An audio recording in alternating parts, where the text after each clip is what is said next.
வெண்ணையை பிடிக்குன்னு பகவான் தன் வாக்கால சொல்ல, தயிரையோ சொல்ல, பாலையும் சொல்லல்.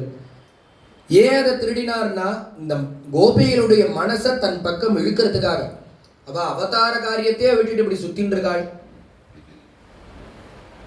அது மட்டும் இல்ல, என்ன தத்துவம்னா மனச வெண்ண போல வச்சுட்டா பகவான் திருடுவான். எது ஏன்னா வெள்ளையா மனசை வச்சுட்டா பகவான் அவளுடைய மனசை அபகரிப்பாங்கிறது தத்துவம்.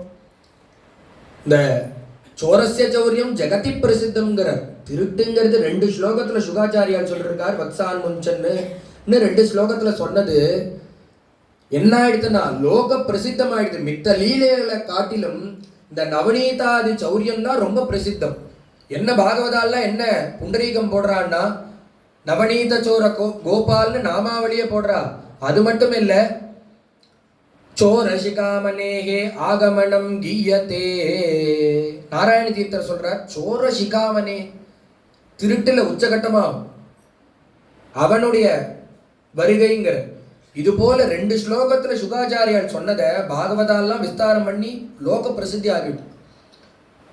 இந்த நவநீதாதி சௌரியங்களை கேட்டோம்னா என்ன பாபம் போகும்னா மனசுல உள்ள பாபத்தை அத்தனையும் பகவான் திருடிடுவான்.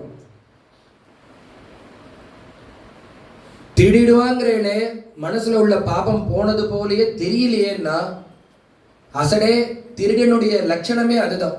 ஏன்னா திருட்டுங்கிறது என்னன்னா அடுத்த வாளுக்கு தெரியாம திருடுறதுக்கு தானடா திருட்டுன்னு பேரு. இப்ப நீ கதையை கேட்டுட்டா எனக்கு திருடினது போலயே தெரியலன்னா தெரியாம திருடினாதான் திருட்டு. உனக்கு தெரியாதுரி, உனக்கு தெரியாதுடா.